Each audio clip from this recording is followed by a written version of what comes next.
Le point qui est plus important que tout, c'est que dans Daniel 7, on avait vu que sur les nuées des cieux arrive quelqu'un de semblable à un fils de l'homme et son règne ne sera jamais détruit. Ce qui veut dire que le royaume de Dieu, il est basé sur ce personnage-là, le fils de l'homme qui arrive sur les nuées des cieux. C'est lui le roi de ce dernier royaume qui arrive.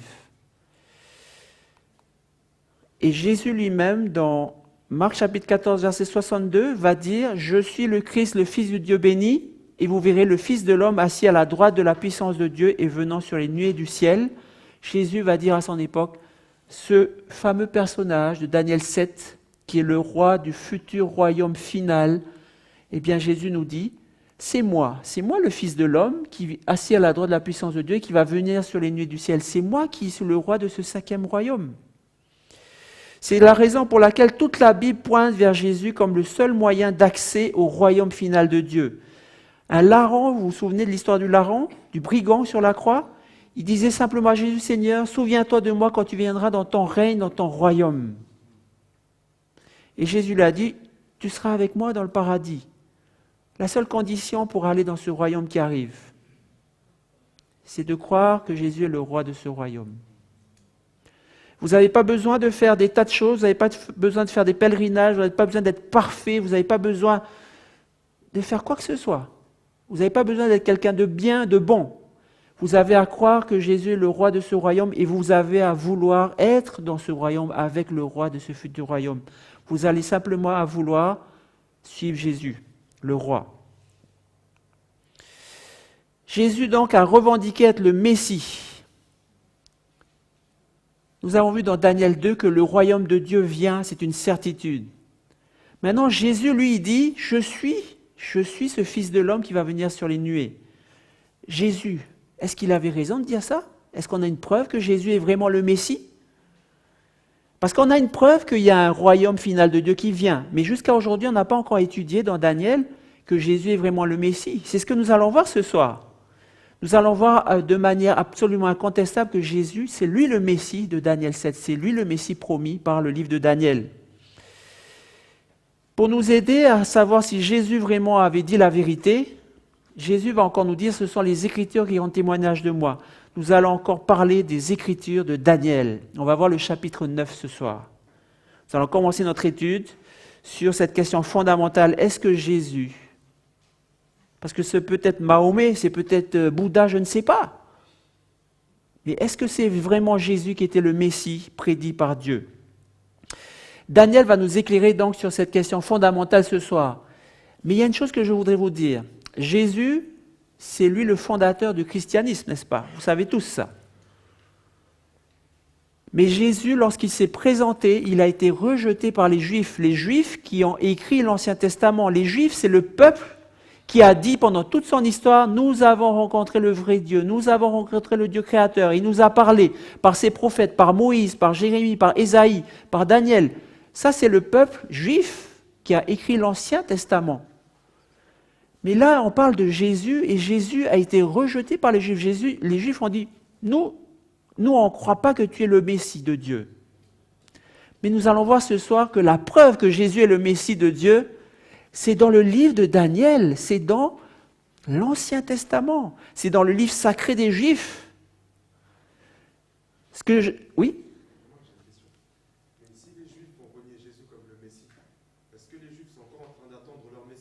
Les Juifs attendent toujours leur Messie aujourd'hui. Les Juifs attendent leur Messie. Mais ce qui est incroyable, c'est que ce soir, on va voir que la preuve que Jésus est le Messie est dans Daniel 9, dans le livre même, dans l'Ancien Testament, gardé par les Juifs. Ça veut dire que la preuve que Jésus est le Messie, c'est dans le coffre-fort des Juifs, qui, eux, ne rejettent Jésus. Vous parlez d'une tricherie, c'est impossible de tricher. La preuve que Jésus est le Messie, c'est dans le coffre-fort, l'Ancien Testament, le livre même des Juifs qui rejettent le Messie. Donc il n'y a pas de tricherie possible. Vous allez voir ce soir que Daniel 9 nous dit que c'est Jésus qui est le Messie et c'est verrouillé dans le coffre-fort du livre sacré des Juifs, l'Ancien Testament, dans Daniel 9. Beaucoup de gens disent, on ne sait pas qui est Jésus. Il y a des religions qui sont arrivées après le judaïsme et après le christianisme, par exemple l'islam, qui disent Jésus n'est pas un Messie, Jésus est un prophète. Et il y a même des gens aujourd'hui qui disent même Jésus n'a jamais existé. On va voir ce soir que Jésus n'est pas un mythe. Jésus est vraiment le Messie. On va voir ça à travers la prophétie. D'ailleurs, je vous invite à lire, à ouvrir notre Bible. À chaque fois, je vais essayer de faire qu'on ne projette pas à chaque fois sur l'écran, qu'on lise quand même un peu notre Bible à nous. Donc, dans Luc 24, versets 13 à 47, pour commencer notre étude. Luc 24, versets 13 à 47.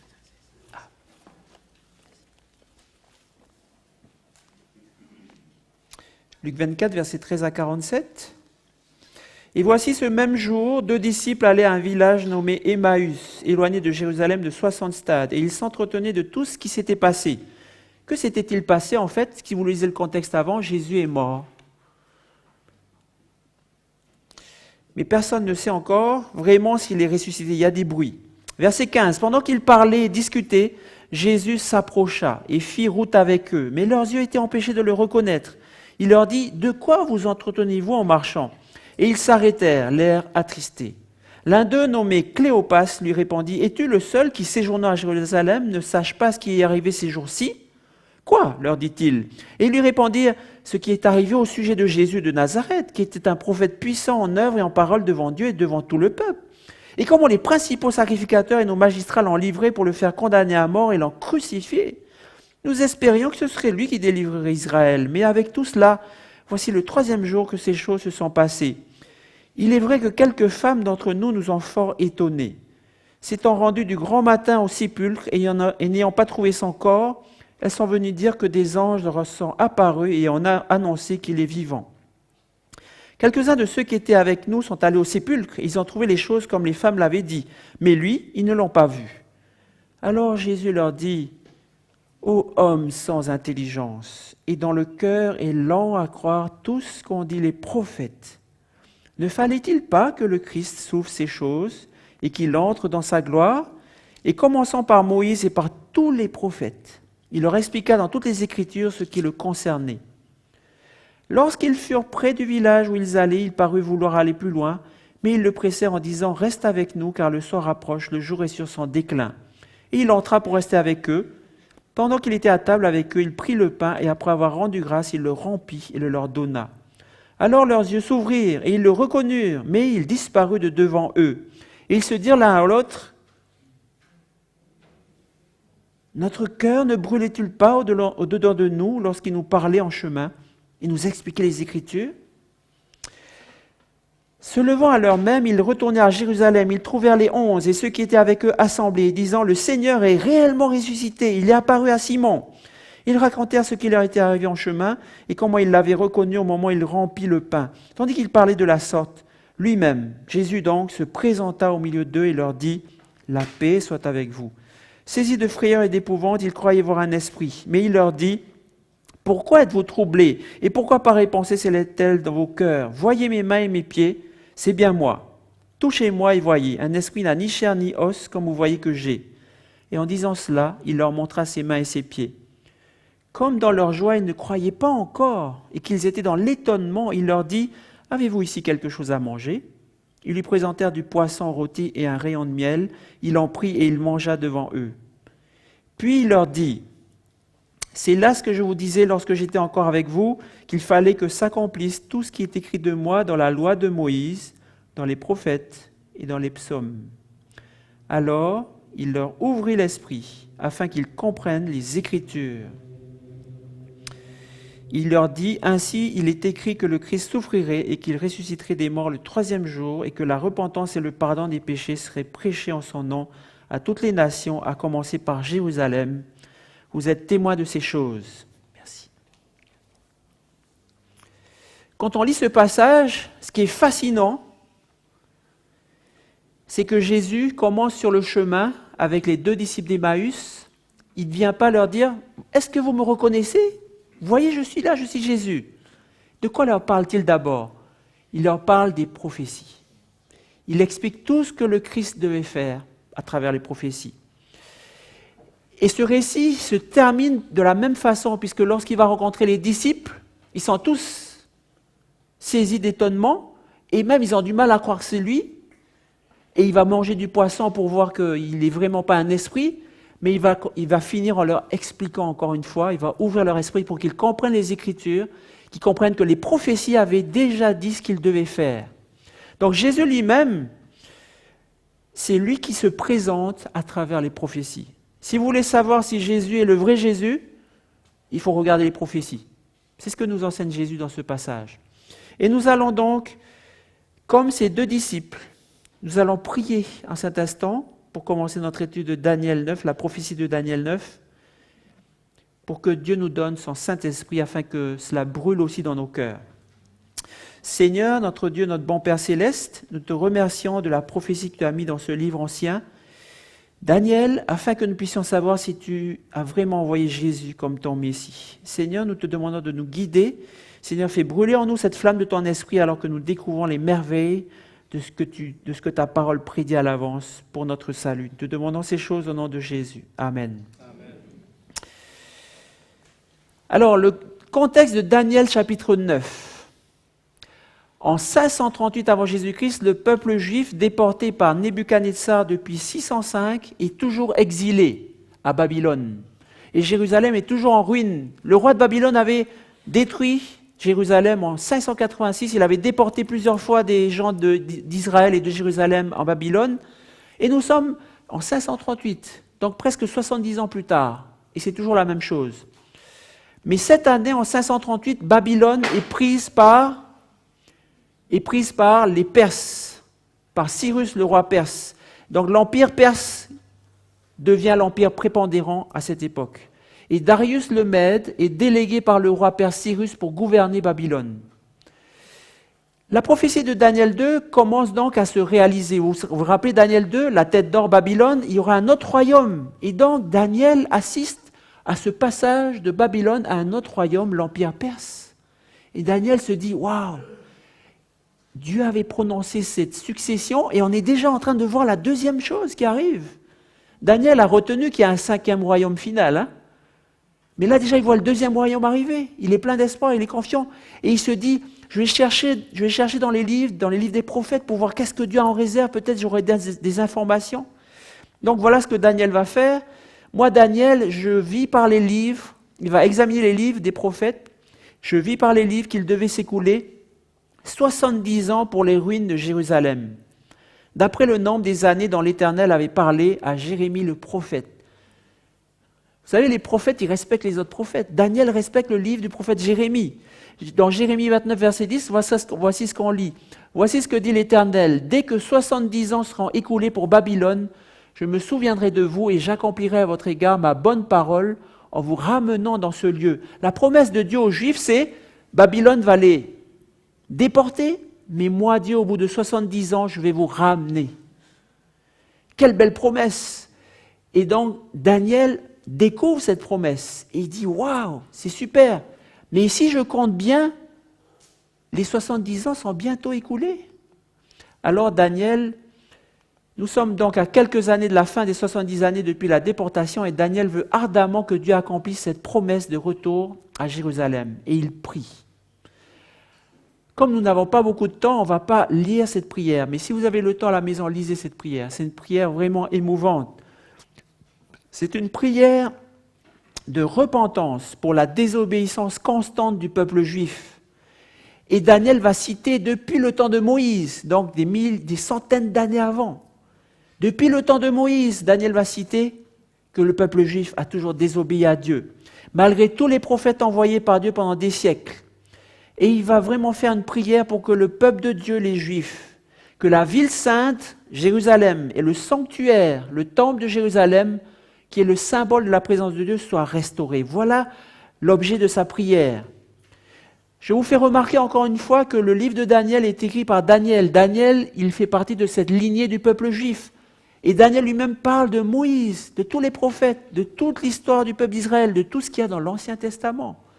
Et comme je vous ai dit la dernière fois, si ce qu'on lit dans Daniel est vrai et vérifié par l'histoire, qu'on peut croire le livre de Daniel, ça veut dire qu'on peut croire aussi à tout l'Ancien Testament. Parce que Daniel parle de toute l'histoire du peuple juif, de tout l'Ancien Testament. Donc tout l'Ancien Testament est validé par la prophétie de Daniel. Donc Daniel va vraiment prier ardemment, de toutes ses forces, de tout son cœur, pour les Juifs, pour la ville sainte Jérusalem, pour le temple. Parce qu'ils ont tous péché pendant des siècles. De quel péché s'agit-il? Les reproches de Dieu, quels sont-ils? On va voir quelques exemples qui reviennent toujours dans les prophètes. Voilà ce que dit Jérémie. Vos pères m'ont abandonné, dit l'Éternel. Ils sont allés après d'autres dieux. Ils les ont servis, se sont prosternés devant eux. Ils m'ont abandonné, ils n'ont pas observé ma loi. Premier type de reproche, la relation avec Dieu. Elle a toujours été comme ça. Elle a toujours été inconstante. Et souvent les Juifs, et souvent le peuple de Dieu s'est tourné vers d'autres dieux. La relation avec Dieu a toujours été défectueuse. La deuxième chose, la conséquence même de cette relation avec Dieu qui est défectueuse, Jérémie 22, verset 3, « Ainsi par l'Éternel, l'Éternel va encore ramener sa loi par rapport à nos relations humaines. Ainsi par l'Éternel, pratiquez la justice et l'équité. Délivrez l'opprimé des mains de l'oppresseur. Ne maltraitez pas l'étranger, l'orphelin et la veuve. N'usez pas de violence, ne répandez pas de sang innocent dans ce lieu. » Ça, c'est vraiment les péchés d'Israël. Relation avec Dieu défectueuse, relation avec les hommes totalement défectueuse. Et c'est ça les péchés constants que Dieu va reprocher à travers toute l'histoire, à travers tous les prophètes. Dieu a appelé son peuple par ses prophètes à revenir à lui pendant des siècles sur ces deux grands principes-là. D'ailleurs, Dieu va demander au prophète Ézéchiel de mimer sa désapprobation et aussi ce temps énorme où Dieu essaie de parler à son peuple et ce temps passe et il n'écoute pas. Dieu va demander à Ézéchiel de mimer cette chose-là en se couchant d'un côté ou d'un autre pour symboliser le nombre d'années que Dieu va supporter les péchés de son peuple. Voilà ce qu'il dit dans Ézéchiel chapitre 4, verset 5. « Je te compterai un nombre de jours égal à celui des années de leur iniquité. 390 jours, tu porteras ainsi l'iniquité de la maison d'Israël. Quand tu auras achevé ces jours, couche-toi sur le côté droit et tu porteras l'iniquité de la maison de Juda pendant 40 jours. Je t'impose un jour pour chaque année. » En d'autres termes, le prophète Ézéchiel doit mimer le fait que Dieu a supporté les péchés d'Israël pendant 390 jours, c'est-à-dire 390 ans. Les péchés du royaume de Juda pendant 40 jours, c'est-à-dire pendant 40 ans. Dieu a supporté ces choses. Et je me mets à la place du prophète Ézéchiel. Dieu lui dit, symbolise comment j'ai supporté les péchés de ce peuple pendant des années, mais au lieu de faire des années, tu fais juste un jour. Vous imaginez, le prophète Ézéchiel va faire ça pendant 390 jours, c'est plus qu'un an. Pour un homme, c'est long, 390 jours. Mais pour Dieu, 390 ans, c'est long aussi. Rappelons-nous d'ailleurs, nous allons utiliser cette règle prophétique, c'est que quand Dieu parle dans un contexte prophétique, il va symboliser une année réelle par un jour, dans la vision prophétique, dans la démonstration prophétique. Prenons maintenant la suite et la fin de la prière de Daniel, qui est très émouvante et qui supplie la compassion de Dieu. Voilà ce que dit Daniel au verset 19 de Daniel 9. « Seigneur, écoute. Seigneur, pardonne.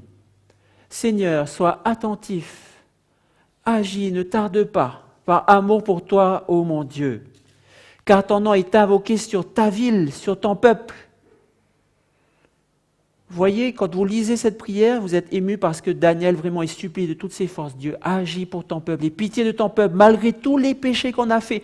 Pardonne nos péchés. Daniel accepte et reconnaît le péché d'Israël. Quelle est la réaction de Dieu? Je parlais encore, dit Daniel, je priais, je confessais mon péché, le péché de mon peuple d'Israël, et je présentais mes supplications à l'Éternel mon Dieu en faveur de la sainte montagne de mon Dieu. Dieu va répondre. Vous savez, lorsque vous priez sincèrement de tout votre cœur, vous priez Dieu, vous suppliez Dieu, des fois vous avez l'impression que Dieu ne répond pas. Je peux vous assurer que lorsque vous priez Dieu en disant « Seigneur, je me repens de mes péchés, Seigneur, je reconnais que j'ai péché, Seigneur, je te demande pardon », je vous assure que Dieu entend tout de suite votre prière. Quand un malheureux crie, l'Éternel entend, il le sauve de toutes ses détresses. Quand un malheureux se repent de ses péchés, Dieu entend sa prière. Dieu va répondre très rapidement. Verset 21, « Je parlais encore dans ma prière quand l'homme Gabriel que j'avais vu précédemment dans une vision s'approcha de moi d'un vol rapide au moment de l'offrande du soir.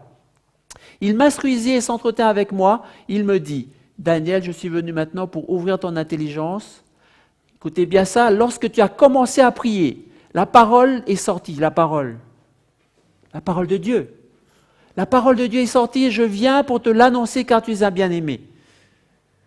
Waouh! Daniel était encore en train de prier lorsqu'il reçoit la visite de cet homme Gabriel qui vole. C'est qui alors? C'est un ange, c'est l'ange Gabriel. Daniel est encore en train de prier et là il voit l'ange Gabriel arriver. Et l'ange Gabriel lui dit, dès que tu as commencé à prier, Dieu m'a dit une parole, je viens te l'annoncer. Ça veut dire que quand vous priez Dieu, quand vous approchez de Dieu dans un esprit de repentance, dans un esprit d'humilité, dans un esprit de reconnaissance de vos péchés, de votre besoin du pardon de Dieu, Dieu tout de suite il parle. Dieu tout de suite il a un message pour vous. Dieu tout de suite il va vous donner une solution. Dieu tout de suite va vous donner une consolation. Lorsque tu as commencé à prier, la parole de Dieu est sortie. Dieu est un Dieu de justice. Dieu ne tolère pas le péché, mais Dieu aime quand les enfants de Dieu, quand l'être humain, conscient de son injustice, vient le voir pour réclamer le pardon de son injustice. Dieu est content de voir quand nous reconnaissons notre injustice et que nous venons chercher la justice auprès de lui. Donc l'ange Gabriel va donner une réponse à Daniel. L'ange Gabriel va dire, sois attentif à la parole et comprends la vision. 70 semaines ont été fixées sur ton peuple et sur ta ville sainte. Remarquez bien la réponse de l'ange. La réponse de l'ange, c'est 70 semaines ont été fixées sur ton peuple et sur ta ville sainte. Pourquoi? Parce que Daniel vient de prier, il vient de dire à Dieu, s'il te plaît Seigneur, interviens pour mon peuple, interviens pour le peuple de Dieu et pour la ville sainte. Donc la réponse de Dieu, elle est là. Il y a un délai qui est fixé. Voilà la réponse de Dieu à la prière de Daniel. Je vais fixer un délai pour ce peuple et sur cette ville, 70 semaines. Mais pourquoi faire ce délai? Pour faire cesser les transgressions et mettre fin au péché, pour expier l'iniquité et amener la justice éternelle, pour sceller la vision et le prophète, pour oindre le Saint des Saints. Dieu va répondre directement à la prière de Daniel sur le peuple et sur la ville sainte, mais Dieu va aller plus loin que ça. Parce que le vrai problème, justement, Daniel vient de le dire, vient de le confesser. Le problème, c'est quoi? C'est que le peuple de Dieu est constamment dans le péché. Le peuple de Dieu a toujours désobéi à Dieu. Le peuple de Dieu a toujours une relation défectueuse avec son Dieu, une relation défectueuse les uns avec les autres. Et c'est pour ça qu'ils ont été déportés à Babylone. Alors Dieu ne va pas seulement dire, je vais les ramener, mais Dieu va dire, ça ne suffit pas de les ramener. Je veux régler ce problème de transgression. Ce problème de péché, ce problème d'iniquité. Parce que Daniel vient de se repentir des péchés de son peuple, Dieu veut secourir son peuple, mais pas en le laissant encore une fois dans le péché. C'est pareil pour nos prières. Lorsque nous prions à Dieu, Seigneur, pardonne mes péchés, Dieu peut me dire, je vais pardonner tes péchés, mais je ne vais pas te laisser dans tes péchés. Je ne vais pas te laisser continuer à faire ça. Ça, c'est toujours la réponse de Dieu. Faire cesser les transgressions. Les transgressions du peuple juif, les péchés du peuple juif. Mais là, on parle de justice éternelle. On parle de justice qui va durer plus loin encore que la vie d'un homme ou la vie d'un peuple. Donc la réponse de Dieu dépasse le cas du peuple juif, le cas de la ville de Jérusalem. La réponse de Dieu va éclabousser l'éternité même. C'est extraordinaire. Pour les Juifs, par contre, ils ont un temps limité, 70 semaines. Daniel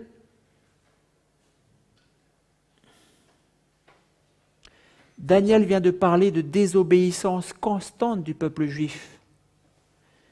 Et Dieu fixe un dernier délai au peuple juif, 70 semaines. Est-ce que nous aussi, nous avons un dernier délai lorsque nous demandons à Dieu pardon pour nos péchés et que nos péchés, nous continuons à les faire? Est-ce que ça veut dire que nous aussi, nous avons un dernier délai? Est-ce qu'à force de dire à Dieu, Seigneur, Seigneur, pardonne-moi et je recommence, est-ce qu'il y a aussi un dernier délai? Vous savez que vous avez un dernier délai, nous avons tous un dernier délai. Chacun en a un délai particulier, mais on a un dernier délai. Au-delà de ce délai, Dieu ne peut plus rien faire pour nous. Et Dieu donc va fixer un dernier délai pour le peuple juif. Le peuple d'Israël a un dernier délai. Mais surtout, il y a l'intervention d'un personnage spécial. L'ange Gabriel va dire, sache-le donc et comprends, depuis le moment où la parole a annoncé que Jérusalem sera rebâtie jusqu'au Messie, au conducteur.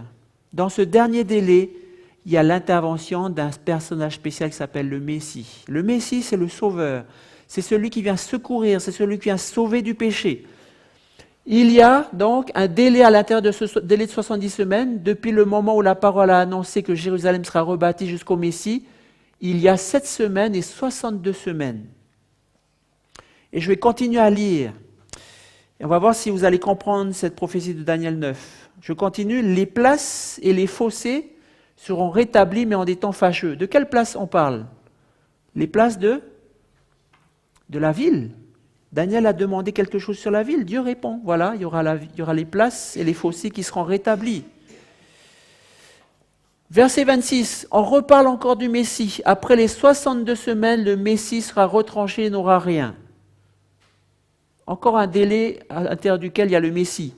Ensuite, le peuple d'un chef qui viendra détruira la ville. On parle encore de la ville et le sanctuaire. Et sa fin arrivera comme par une inondation. Il est arrêté que les désolations dureront jusqu'au terme de la guerre. Là, c'est les mauvaises nouvelles pour la ville. On continue, verset 27. On reparle encore de semaines. Il fera une solide alliance avec plusieurs pour une semaine. Et au milieu de la semaine, il fera cesser le sacrifice et l'offrande. De qui on parle là, le il? De qui il s'agit? Du Messie, normalement.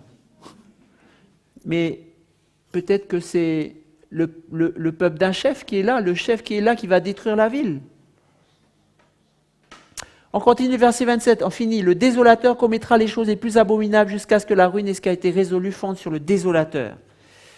Une fois qu'on a lu le passage, on se demande ce que veut dire tout cela. Parce qu'on voit plein de choses. Si on n'a pas une ligne directrice, on peut être perdu. On a juste compris que la réponse de Dieu va plus loin que la ville et le peuple juif. On parle d'un Messie et on parle toujours de cette justice éternelle que doit apporter cette prophétie. En fait, en analysant les mots, on s'aperçoit qu'on a ici une double prophétie.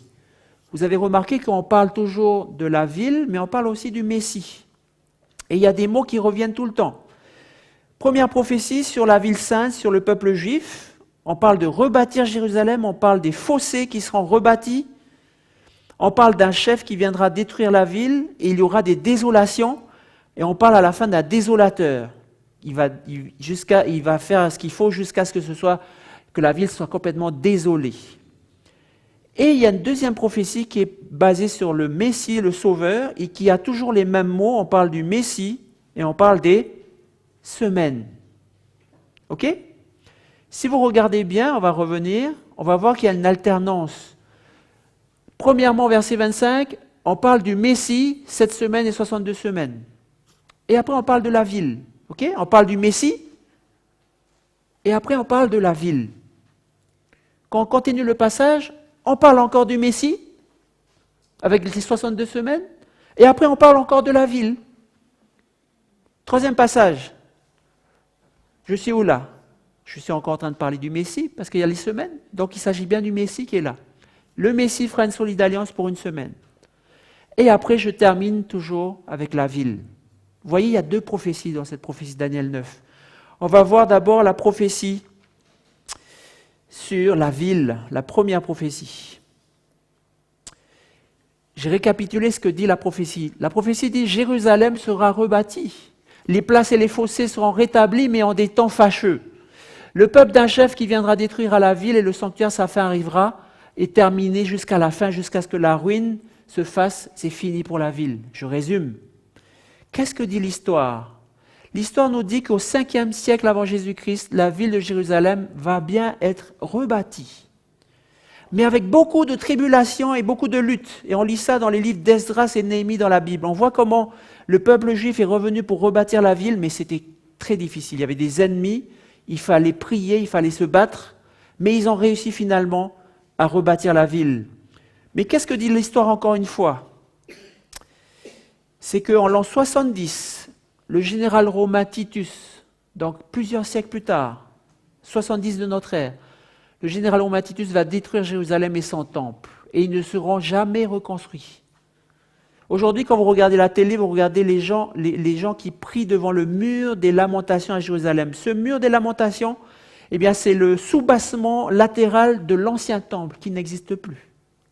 C'est tout ce qui reste, c'est un soubassement latéral, c'est ce mur des lamentations.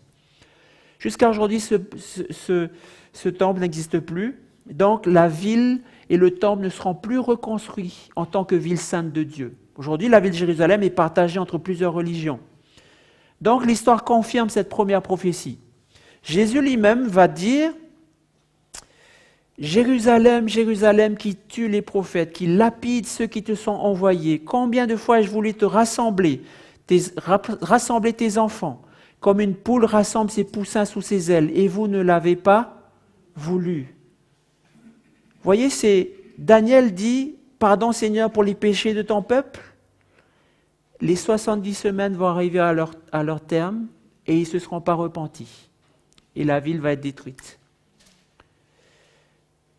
Le peuple juif va continuer dans le péché et va ne pas vouloir revenir vers Dieu. Regardez cette image de Dieu.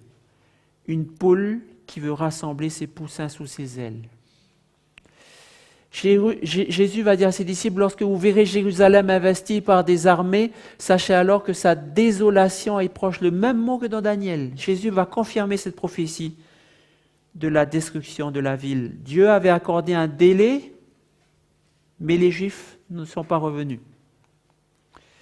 Jésus donc, comme il approchait de la ville, Jésus en la voyant pleura sur elle. Ils te détruiront, toi et tes enfants au milieu de toi, et ils ne laisseront pas en toi pierre sur pierre, parce que tu n'as pas connu le temps où tu as été visité. Vous savez que Dieu pleure aussi après nous? Lorsqu'il voit notre vie de péché, notre vie où nous désobéissons constamment, notre vie où notre relation avec lui est défectueuse, notre vie où nos relations avec notre prochain est défectueuse, et il voit que nous sommes malheureux, et lorsque Jésus vient nous visiter, lorsque Jésus vient nous parler à travers sa parole, il arrive, hélas, que nous disions, je n'ai pas envie d'entendre. Et la fin de ces choses, c'est quoi? C'est la ruine. Et Jésus pleure après nous. Jésus voudrait nous rassembler comme il veut rassembler ses poussins sous ses ailes. Jésus, c'est son souhait le plus fort de rassembler ses enfants, qu'ils reviennent à lui, qu'ils cessent de vivre une vie malheureuse. Mais il y a de l'espoir, n'est-ce pas? Parce que Dieu nous visite toujours aujourd'hui. Ce soir, Jésus nous visite à travers sa parole. Notre délai n'est pas encore écoulé. Gloire à Dieu. L'espoir vient du Messie. La deuxième prophétie, le Messie, maintenant. Alors voilà la récapitulation, même si l'écran a coupé, comme d'habitude, il y a toujours un petit truc, c'est pas grave. Depuis le moment où la parole a annoncé que Jérusalem sera rebâtie jusqu'au Messie, au conducteur, il y a 7 semaines et 62 semaines. Dans notre délai, il y a un délai pour l'intervention de Jésus. L'intervention du Messie, pardon. J'ai dit Jésus, on est dans le Messie. On va voir si vraiment Jésus est le Messie. Le Messie de Dieu, il vient à l'intérieur de notre délai. Il y a 7 semaines et 62 semaines. Ça fait combien 7 plus 62 ? 69. Ce n'est pas encore 70. À l'intérieur des 70, il y a 69 semaines jusqu'au Messie. Après les 62 semaines, le Messie sera retranché et n'aura rien. Il fera une solide alliance avec plusieurs pour une semaine. Une semaine, c'est la dernière semaine. 69 plus la dernière, 70. Mais au milieu de la dernière semaine, il fera cesser le sacrifice et l'offrande. Voilà ce qui arrive avec le Messie. Voilà son programme. Voilà ce que Dieu a prédit dans cette deuxième prophétie. Donc, quel est le programme du Messie? Commençons par le début. D'abord, il faut qu'il arrive.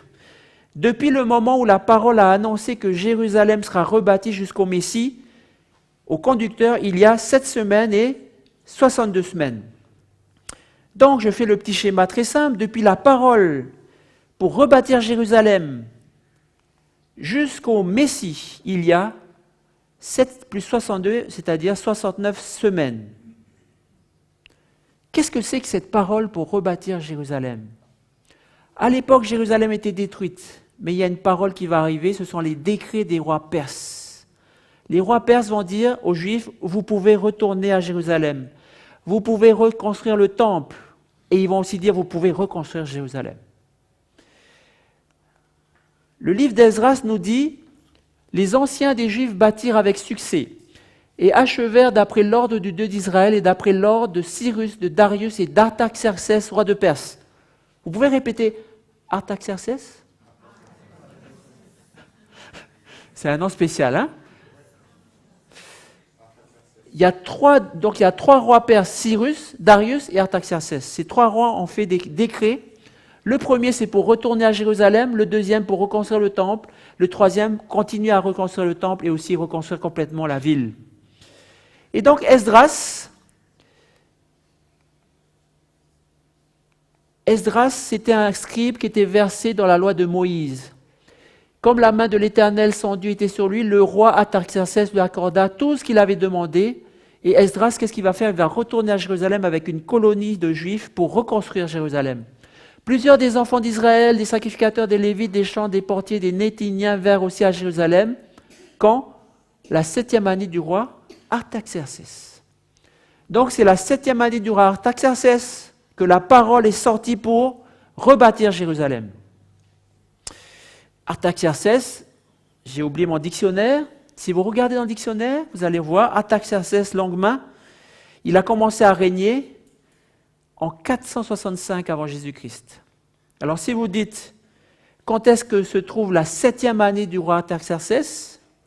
La 7e année, c'est en 457 avant Jésus-Christ. Donc depuis ce moment-là, dit la prophétie, jusqu'au Messie, il y a 69 semaines, ou dans le texte original, 69 septaines. De la même façon qu'on dit dizaine, douzaine, septaine. Donc il y a 7. D'ailleurs, c'est un peu spécial. C'est la 7e année du règne du roi, et il y a 7 fois 69.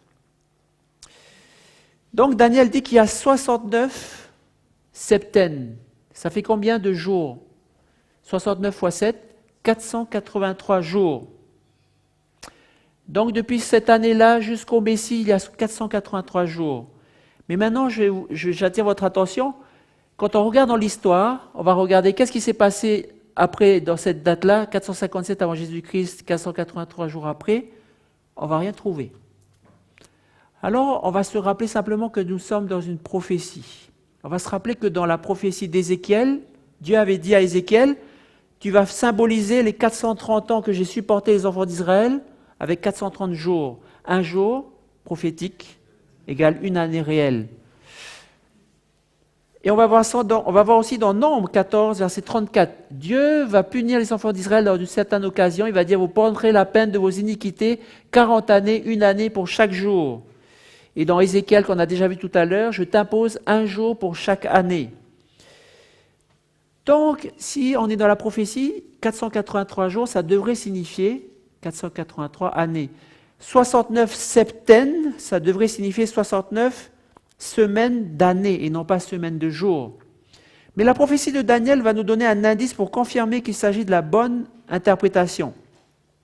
Parce que dans Daniel chapitre 10, on lit « En ce temps-là, moi, Daniel, je fus 3 semaines dans le deuil ». Ce verset est situé 5 versets seulement après Daniel 9. Et il y a un détail dans le texte qui est assez frappant, « Je fus 3 semaines dans le deuil ». On parlait de semaines dans Daniel 9, n'est-ce pas? Là aussi, dans Daniel 10, on parle de semaines.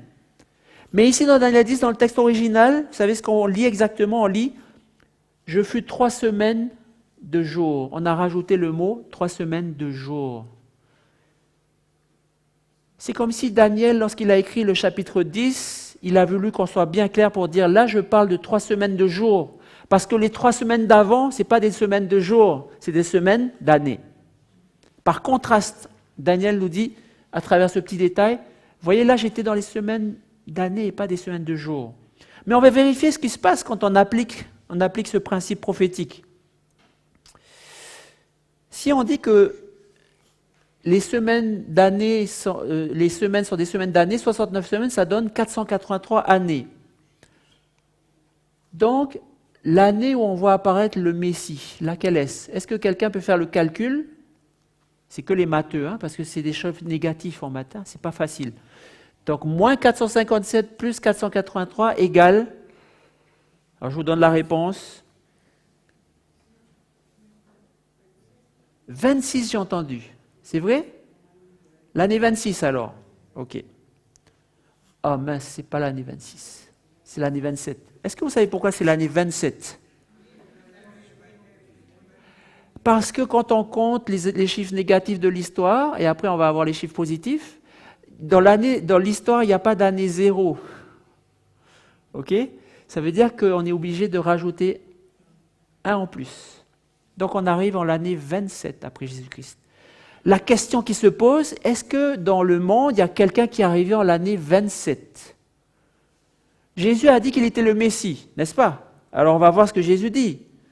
L'Évangile nous dit, Jésus avait environ 30 ans lorsqu'il commença son ministère.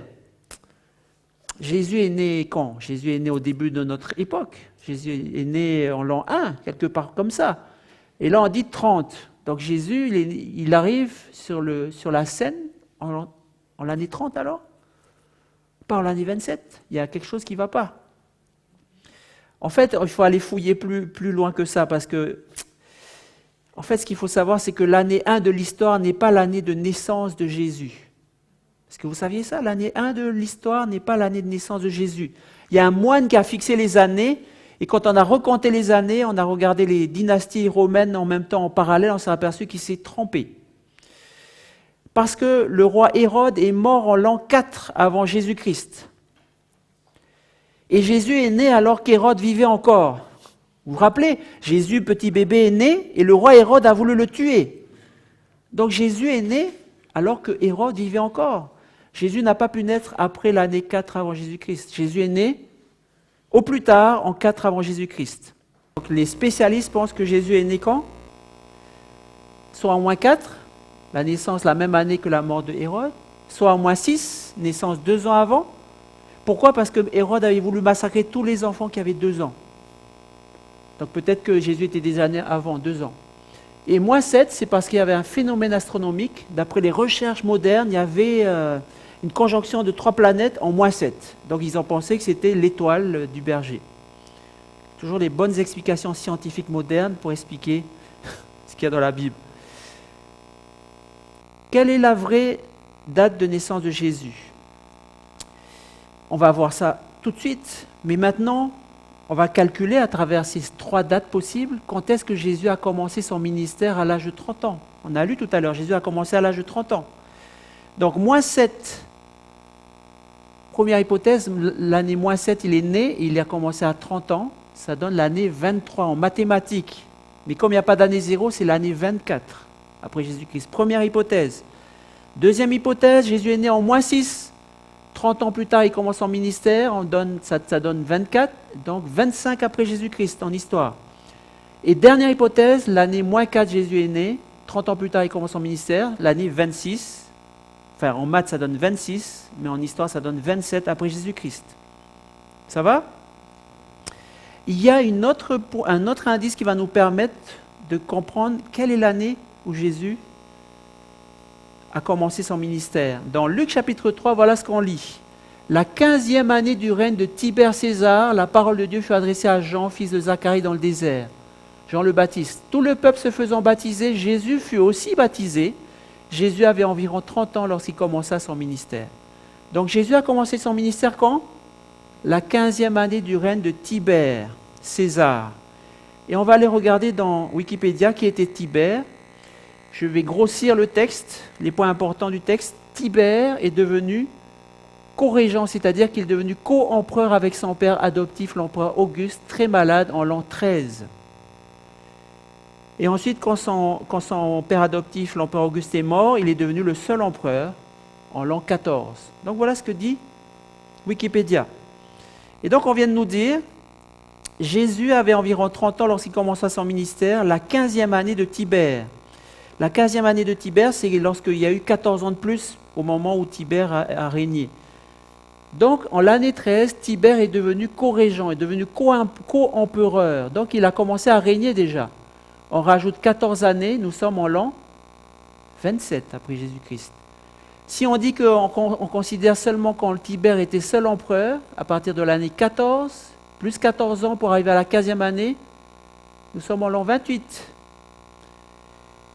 Et si je vous rappelle maintenant les trois hypothèses lorsque Jésus est né en -7, en -6 ou en -4, vous voyez, suivant la 15e année de Tibère, Jésus a commencé son ministère en l'an 27 ou en l'an 28. Si on regarde par rapport à sa naissance, plusieurs hypothèses, il a commencé son ministère en l'an 24, en l'an 25 ou en l'an 27. Conclusion. Qu'est-ce qui marche? Vous voyez ici, c'est soit l'an 27, soit l'an 28. Ici, c'est soit 24, soit 25, soit 27. Il y a une seule date qui correspond exactement. C'est l'année 27. 15e année de Tibère, l'année 27. Jésus est né alors qu'Hérode vivait encore, en -4, l'année 27. Donc Jésus est bien né en -4 et il commence son ministère en l'an 27. La prophétie de Daniel 9, depuis le moment où la parole a ordonné de rebâtir Jérusalem jusqu'au Messie, 483 années, on arrive à l'année 27. Et c'est bien l'année où Jésus commence son ministère. Jésus est vraiment le Messie. 30 ans plus tôt, la maman de Jésus avait reçu la visite d'un ange de Dieu qui lui a annoncé qu'elle serait la mère de Jésus. Est-ce que vous vous rappelez comment il s'appelle cet ange? C'est l'ange Gabriel, le même ange qui a parlé à Daniel dans Daniel 9. Waouh, c'est incroyable. Au 6e mois, l'ange Gabriel fut envoyé par Dieu auprès d'une vierge fiancée à un homme de la maison de David nommé Joseph. Le nom de la vierge était Marie. L'ange lui dit, ne crains pas Marie, car tu as trouvé grâce devant Dieu. Voici, tu deviendras enceinte, tu enfanteras un fils. Tu lui donneras le nom de Jésus. Écoutez bien, il sera grand, il sera appelé fils du Très-Haut, et le Seigneur Dieu lui donnera le trône de David, son père, David, royaume des Juifs. Il régnera sur la maison de Jacob, comment? Éternellement, et son règne n'aura pas de fin. Daniel 7, son règne n'aura pas de fin. Gabriel dit la même chose à la mère de Jésus, et 30 ans plus tard, Jésus va arriver. Dieu va envoyer donc le même ange qui a parlé à Daniel, il va envoyer le même ange parler à Marie pour veiller jusqu'au bout sur l'accomplissement de cette prophétie. S'il nous fallait une preuve que Jésus est bien le Messie de Dieu, promis 600 ans à l'avance, nous avons cette preuve. Quand Jésus dit « Je suis le Fils de Dieu, je suis le Christ, le Messie, je suis le roi du futur 5e royaume final », Jésus dit vrai. Il ne dit pas des bêtises. Et la prophétie de Daniel 9 le montre de manière incontestable. Le reste de la prophétie nous donne encore des indices encore plus forts pour dire « c'est vraiment Jésus le Messie ». Puisqu'on nous dit quoi? On nous dit que le Messie va arriver après 69 semaines. Mais après, le Messie sera retranché. Ensuite, il y aura une solide alliance pour la dernière semaine. Et au milieu de la semaine, il fera cesser le sacrifice et l'offrande. On va regarder un petit peu à travers ce graphique de l'histoire. Dieu dit dans Daniel 9, 70 semaines ont été réservées au peuple juif. Pourquoi faire? Pour faire cesser les péchés, amener la justice éternelle.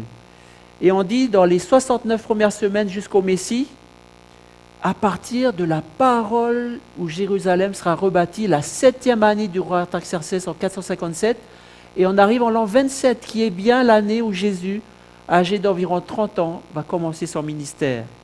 Mais voilà ce que dit encore la prophétie. Elle dit que dans la dernière semaine, les dernières 7 années, au milieu de la dernière semaine, Jésus va être retranché en sacrifice. Et il va faire cesser les sacrifices rituels. Parce que quand Jésus est mort sur la croix, tous les sacrifices d'animaux dans le temple n'ont plus lieu d'être. Et ça se passe bien au milieu de la semaine. Il va faire cesser le sacrifice, dit la prophétie de Daniel 9. Et il va faire une alliance avec plusieurs pendant une semaine, pendant la dernière semaine. Et à la dernière semaine, c'est la fin du temps qui est accordé au peuple juif, parce qu'à la fin de la dernière semaine, les Juifs vont rejeter l'Évangile, et c'est là que l'Évangile va être propagé au monde entier. C'est là que Jésus va faire une alliance avec la multitude pour amener la justice éternelle. La dernière semaine, au milieu des 7 dernières années de la période prophétique, soit 3 ans et demi après l'année 27, en l'an 31, Jésus est crucifié, l'agneau de Dieu qui ôte le péché du monde. Du coup, tous les sacrifices et offrandes rituelles du culte israélite, symbole de ce sacrifice suprême, sont abolis. Lors de son ministère, d'ailleurs, Jésus avait précisé qu'il n'avait été envoyé qu'aux brebis perdues de la maison d'Israël. Un jour, il y avait une étrangère qui vient demander son aide à Jésus, et Jésus lui dit, si vous vous souvenez de ce passage, « Je n'ai été envoyé qu'aux brebis perdues de la maison d'Israël ». Jésus est consacré au salut du peuple juif dans son ministère. Mais n'empêche évidemment que cette femme va lui donner une réponse pleine de foi, « Je veux les miettes ». Et Jésus va lui accorder ce qu'elle a demandé. Mais quelques années après la crucifixion, l'évangile se répand aussi vers les non-juifs, les païens, notamment à l'issue du rejet de l'évangile par les juifs et grâce à l'émergence de missionnaires comme Paul. Jésus va dire à ses disciples, « Vous recevrez une puissance, le Saint-Esprit survenant sur vous, vous serez mes témoins à Jérusalem, dans toute la Judée. » Ça commence toujours par le peuple juif. Mais après, ça continue vers la Samarie et jusqu'aux extrémités de la terre, jusqu'à Nouméa. Dieu donc a accordé la repentance aussi aux païens afin qu'ils aient la vie. Les premiers chrétiens vont comprendre ça aussi. Ce n'est pas que les juifs, c'est aussi tous les autres. Et Paul et Barnabas dirent aux juifs qui leur faisaient beaucoup d'opposition, ils leur dirent avec assurance, c'est à vous premièrement les juifs que la parole de Dieu devait être annoncée, mais puisque vous la repoussez et que vous vous jugez vous-même indigne de la vie éternelle, voici, nous nous tournons vers les païens. C'est ainsi qu'au terme de la dernière semaine, vers l'an 34, l'évangile s'étend à tous, aux juifs comme aux non-païens, et la nouvelle alliance en Jésus-Christ préparée pendant son ministère, pendant la première moitié de la semaine, et pendant les premières années de l'Église, la deuxième moitié de la semaine peut alors être passée avec la multitude. Cette alliance, Jésus dit, après avoir soupé, Jésus prit la coupe et dit, « Cette coupe est la nouvelle alliance en mon sang. Faites ceci en mémoire de moi toutes les fois que vous boirez. » Lorsque Jésus est mort sur la croix, tous ceux qui y acceptent ce sacrifice sont dans l'alliance, dans le sang de Jésus.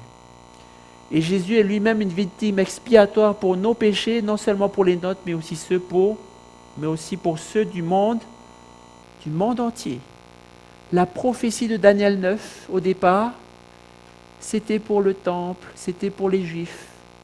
Mais Dieu dit, il y a un délai pour les Juifs et pour la ville. Je vais envoyer mon Messie. Le Messie est arrivé à la dernière semaine. Les Juifs ont rejeté.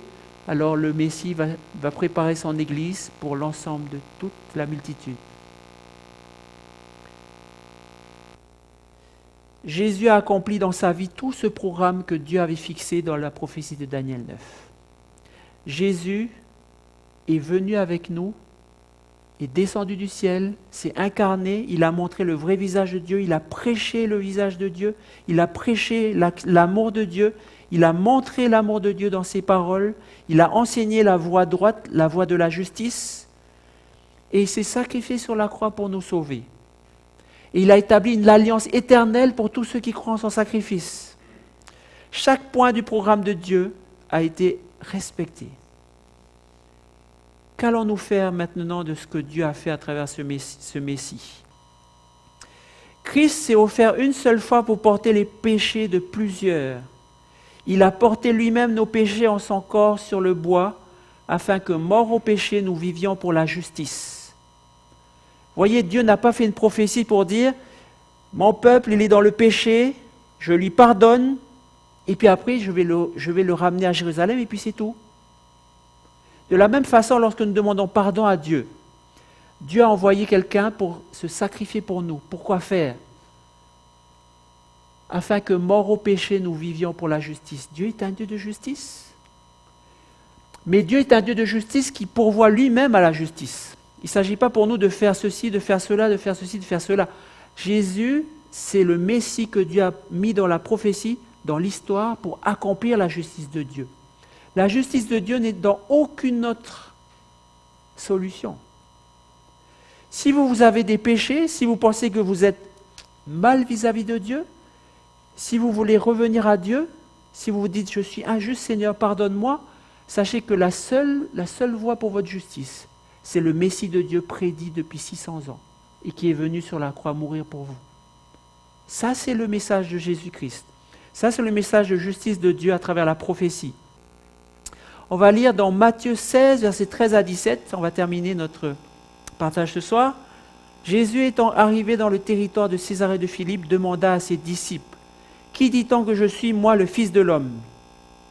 Ils répondirent, « Les uns disent que tu es Jean-Baptiste, les autres Élie, les autres Jérémie ou l'un des prophètes. Et vous, leur dit-il, qui dites-vous que je suis ?»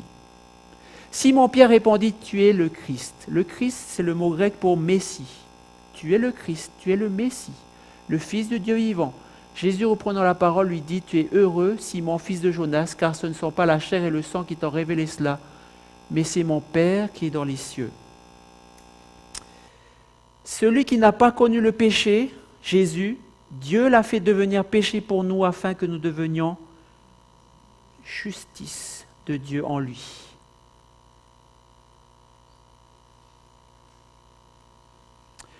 Quand on regarde l'histoire de Daniel 9, on voit un drame, on voit quelque chose de dramatique.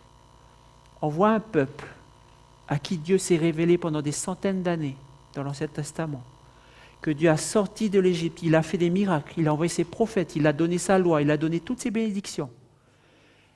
Et au fil de ces années, de ces siècles, ce peuple n'a cessé de se rebeller, n'a cessé d'avoir une relation défectueuse avec Dieu. Et donc d'avoir des relations totalement défectueuses avec les uns les autres. Et à cause de ces péchés, à cause de ces centaines d'années qui sont passées, Dieu les a laissés et sont tombés sous la domination de Babylone. Est-ce que ça ne vous rappelle pas quelque chose? Est-ce que nous ne vivons pas le même drame, nous tous, individuellement? Est-ce que nous tous aussi, nous n'avons pas une relation défectueuse avec Dieu? Est-ce que nous tous aussi, parce que nous avons une relation défectueuse avec Dieu, nous avons des relations difficiles avec les uns les autres?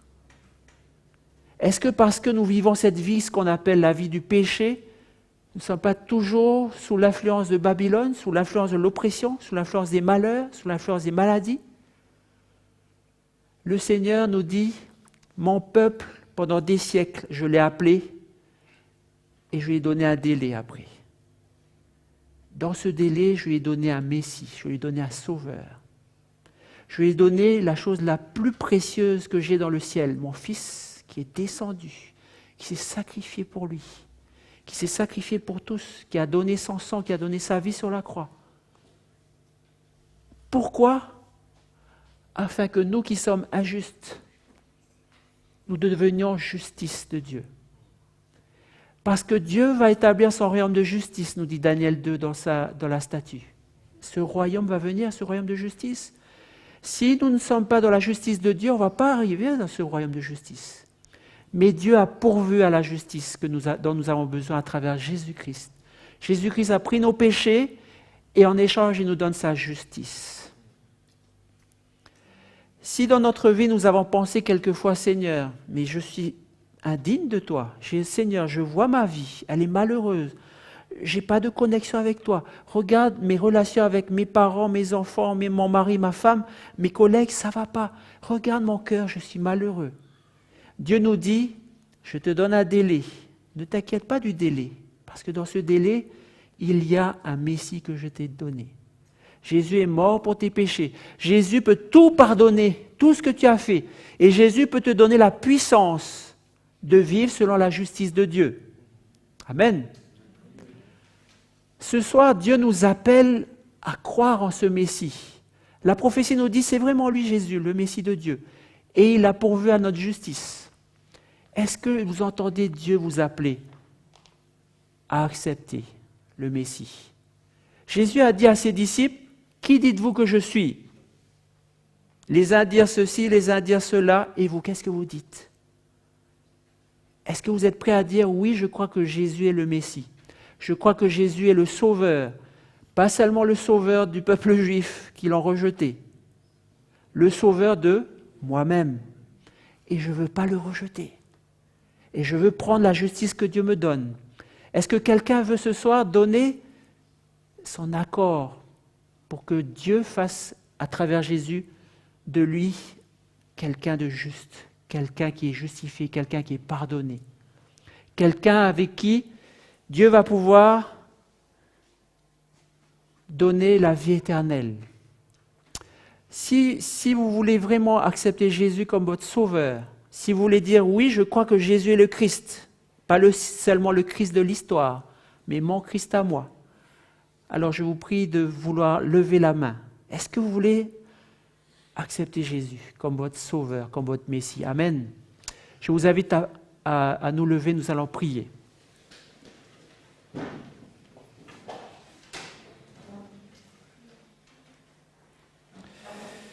Seigneur, notre Dieu, notre bon Père céleste, il n'y a aucun doute possible.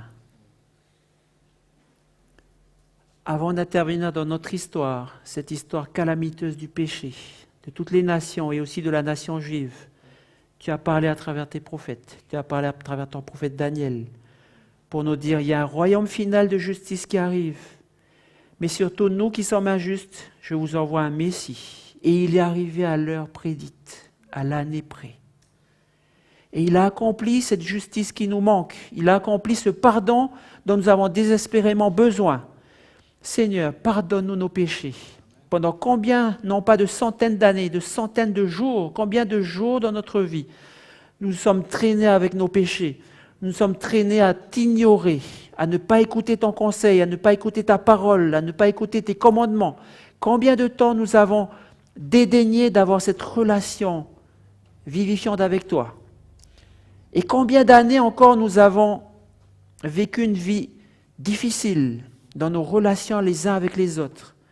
Seigneur, nous voulons te dire merci pour le Messie qui est venu, Jésus-Christ, qui est mort sur la croix pour pardonner nos péchés, pour nous donner la justice qui vient que de toi, pour nous montrer le chemin, pour nous donner la puissance de l'Esprit, pour vivre maintenant cette vie de justice. Seigneur, nous te remercions. Et Seigneur, tu as vu les mains qui sont levées ce soir. Nous t'accueillons dans notre cœur comme le seul nom par qui nous devons être sauvés, Jésus-Christ, notre Messie, celui qui nous pardonne, celui qui nous sauve, celui qui nous justifie et celui qui nous sanctifie, qui nous prépare à ce royaume de justice. Seigneur, que ton esprit soit sur chacun de nous, afin que nous puissions nous préparer à ce royaume de justice en cultivant cette relation avec toi par Jésus-Christ, chaque jour. En cultivant cette relation avec Jésus-Christ par cette parole, la Bible, chaque jour.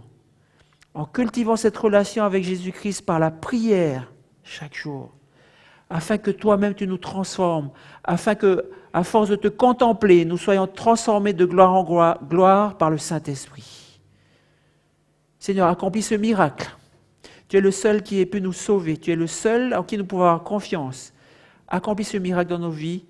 Rassemble-nous tous sous tes ailes, comme tes poussins précieux. Rassemble-nous, afin que nous soyons ton peuple, afin que nous soyons ce peuple qui va monter au ciel avec toi lorsque Jésus reviendra sur les nuées des cieux.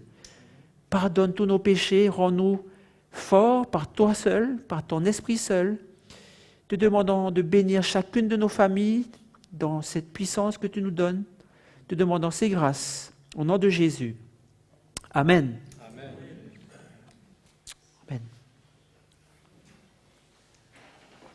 Merci beaucoup, frère Jean.